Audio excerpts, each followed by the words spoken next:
Adam, so great to have you on the channel and chat a little bit about your new platform, Poetry. Incredibly excited after having built and led a recruitment enablement team myself and seeing how many challenges there are and how few tools already exist.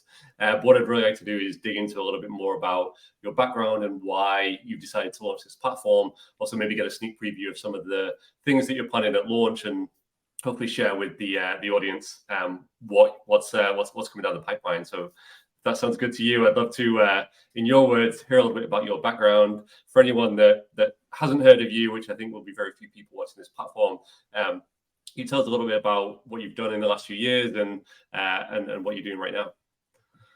Yeah, great. So Chris, thanks very much for having me on the show and giving me the opportunity to talk about recruiter enablement and about what we're doing with Poetry. So I started in recruitment in 1999, and I worked in an agency for about 3 years. But the bit that I really enjoyed most was the marketing aspects of how do we get people into the room to talk about the opportunity. So I moved into a recruitment marketing agency for a couple of years, where I was really focused on employer branding and recruitment marketing, recruitment advertising. A lot of it was then.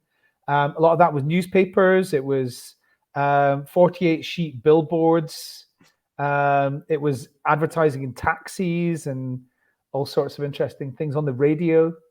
And I got a great sense of what talent attraction was all about. I spent 3 years at PwC in the consulting business, working on HR communications. And then I started my own business in 2009. It was a talent sourcing company. We were finding people on social media that our customers might want to hire. We were just selling our time for basically desktop research and first stage outreach. So we'd reach out to the individual and say, "Hi, we're working with X company, and love to find out if you'd be interested in talking to them about opportunities." And then the people that said yes, we would make the introduction, and then we'd step away at that point. So that was quite fun. I did that from 2009 till 2016, and during that time we were acquired by Norman Broadbent, the executive search firm, and I spent 4 years there on the operating board.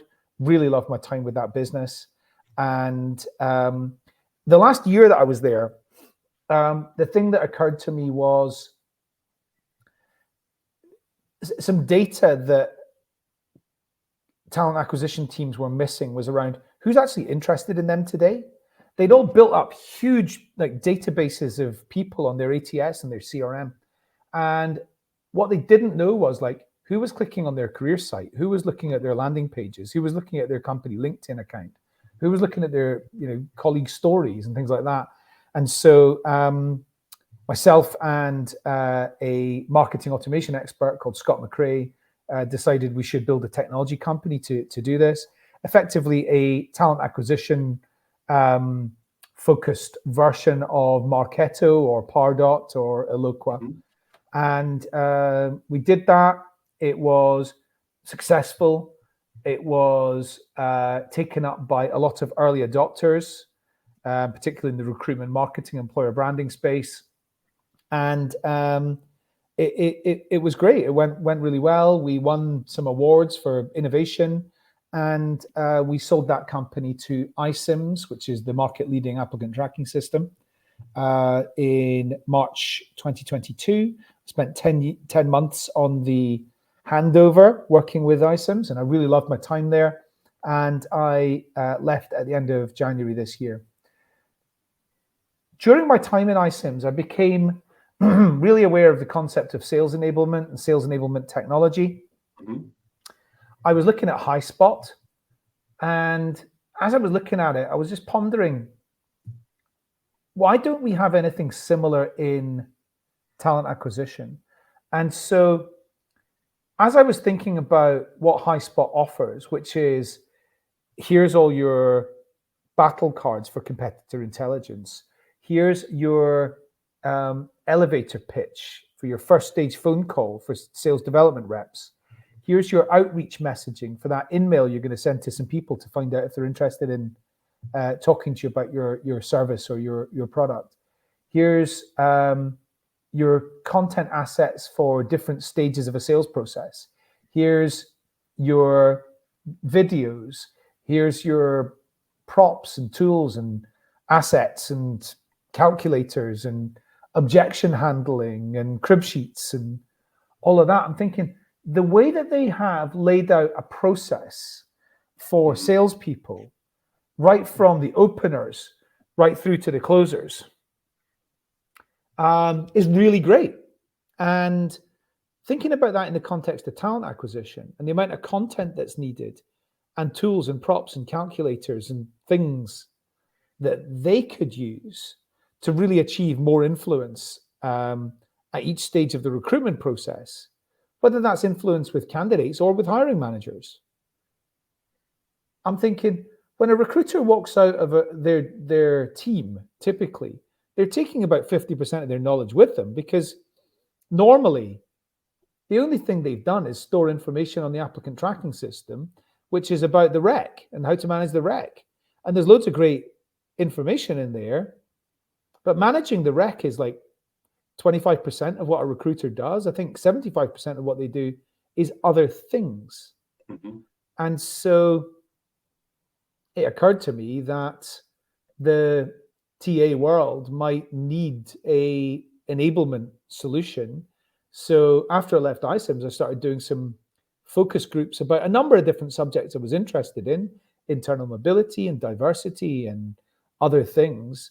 But one of those did include recruiter enablement. And what I found was the largest enterprise organizations were using SharePoint to store information and to allow recruiters to access it. And some people described it as the great black hole of SharePoint. Some people described it as the maze of SharePoint. I think it's fair to say some companies had set up really good SharePoint sites that people were collaborating in and spending some time in, but that would be the exception. The norm is not that. The norm is that assets go to SharePoint to die, and people don't really tend to use it. And typically what they'll do is they'll have Chrome extensions and bookmarks and Excel lists with like links to things, and they'll have things on their own desktop and their own G drive and things in folders. And in a lot of cases, they don't even do that, and they reinvent the wheel. So I sent a bunch of outreach messages to engineers last week. I'm going to send a bunch more outreach messages to engineers this week, and I'm going to write a brand new message for it, rather than think about, was the last one effective or was it not effective? If it was effective, I should just recycle that. Instead of spending 10 minutes writing another message, I should just spend 20 seconds going back to the one I used previously and recycle that. Or did it not work so well? In which case, yes, I should. But then thinking about which person in my team might also have done something similar in the past, I'm probably not going to do that, because there's not really any recruiter enablement technology out there that's allowing for like libraries and collaboration and thumbs ups and thumbs downs and tracking effectiveness and monitoring the number of times something's been copied, so that they can try and determine is this popular or is it not, and learning across lots of different TA teams in different companies, so that you can start to generate some metadata around best practices and things like that. So anyway, yeah, none of that really existed. And so in most circumstances, I found from my focus groups that recruiters had TA teams had no solution really, and everybody was just doing their own thing. And in fact, in the worst example, one talent acquisition manager told me that she'd identified on the same day 3 people in her team in different countries had all written versions of the same job advert. And she said one of them was quite good, one of them was okay, one of them was not good. And so, it didn't take a rocket science to listen to this and go, if the person who'd written the good one had been the person who'd written it and the other three used that, then it would have saved time. It would have been more successful. And so, yeah, I didn't need to lead her very far into that conversation for her to start thinking about the concept of better collaboration. So, yeah, I've done about 100 hours of research between the focus groups and around 70 interviews I've done for the Recruiter Enablement YouTube channel, including a really great one with yourself, which I've noticed has got a lot of views. I think it's over 100 views, which is good. Wow. And so, yeah, myself, and on the 1st of August, myself and my Chief Technology Officer from Candidate.ID, Mike Hughes, decided to create a company to address this issue. And we're building a product which is solving in 4 categories of like use cases. We call it MOLT, M-O-L-T, marketing, operations, learning, and technology. All 4 of them are effectively libraries. To kind of dumb it down a bit, they're libraries. The central navigation is what we call a mosaic. The mosaic is made up of tiles. Each one of those tiles is a use case. You click on the tile and it takes you to the solution. Many of the tiles are solutions that we're building into the platform. And some of them are things that we're not building, but they will be quick links to other solutions. So we're not building a people aggregator, and we're not building a matching system, and we're not building a call recording and transcribing sort of system and things like that. So we'll have tiles on that mosaic to solutions we think recruiters are going to want to access, and they're going to be able to add their own. They can get rid of those ones that we've populated on there, and they're going to be able to add their own. And I think our goal is that recruiters, the first thing typically a recruiter goes to in the morning, the first thing they open is their email. The second thing is either their ATS or LinkedIn.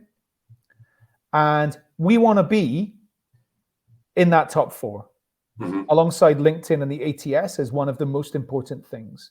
So I'm not going to say we want to be second, but we want to be in that top 4 because we are providing a lot of solutions in a lot of different areas. And there's actually one sort of solution that we have created, which we originally built for social media outreach messaging. And the framework for that solution has been applied to about 20 additional solutions. It's pretty much exactly the same. Workflow that a recruiter will go through when they're building lots and lots of other things in there.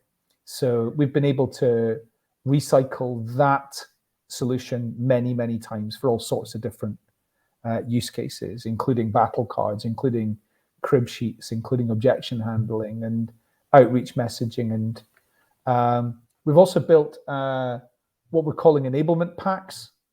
So again, we built one solution and we can apply it to, so far, at least 3 different areas. So agency enablement, candidate enablement, and hiring manager enablement. And what this includes is effectively very fast retrieval of all of the assets that somebody would need for a particular scenario. So I can go into candidate enablement and I can click, right, this is to do with interviews with Mike Hughes. I select Mike Hughes, and Poetry already knows Mike Hughes is connected to the Port Glasgow office. So it'll bring up information about working at the Port Glasgow office. It already knows that Mike is the hiring manager in the engineering area. So it brings up assets about what it's like to work in engineering in our company, including like the recruitment process, like the values that we look for in engineering, the objectives that we're aiming for within the engineering area. And it might bring together automatically, like, here's 6 things any candidate needs who is coming in for that, and then allows you to attach that to a social media message or an email or things like that.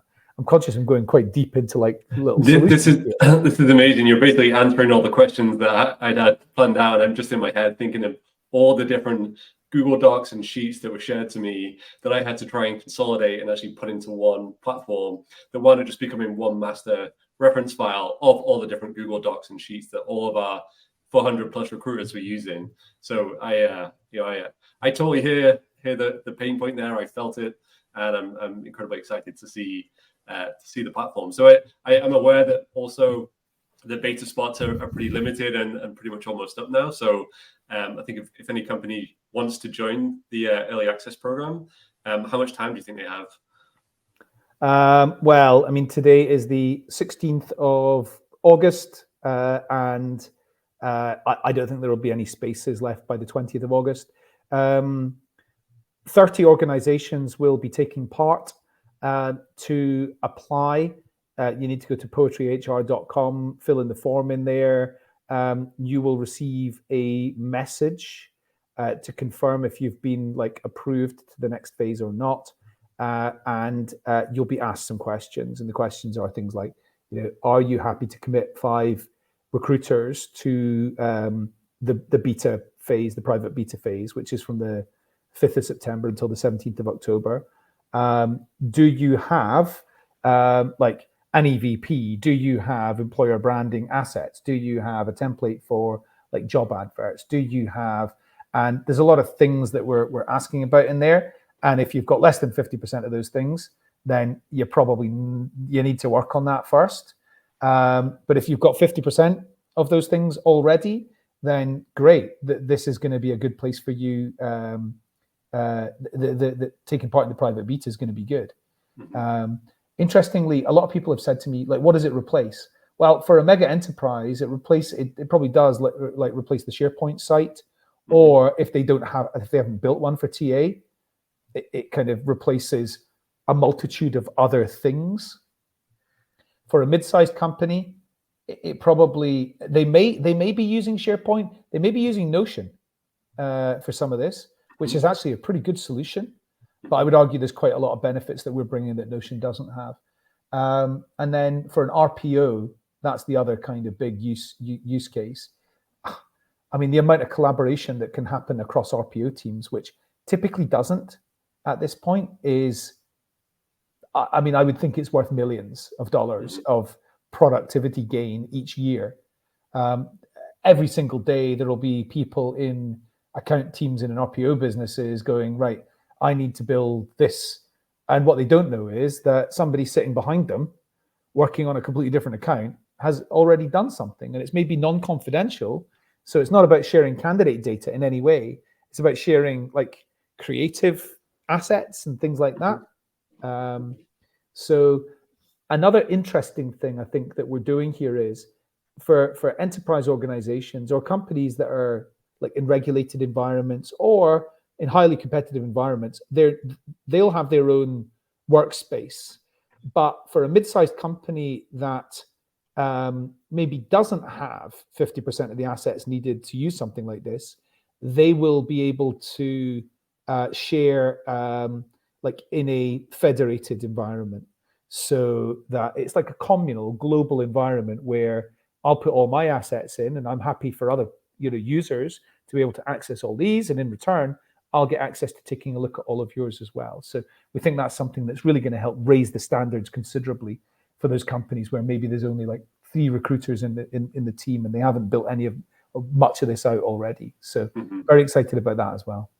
That's amazing. I'm really excited to see the launch. I wish we were big enough to participate just to get an early view of it, but I'm sure I'm going to hear some amazing things.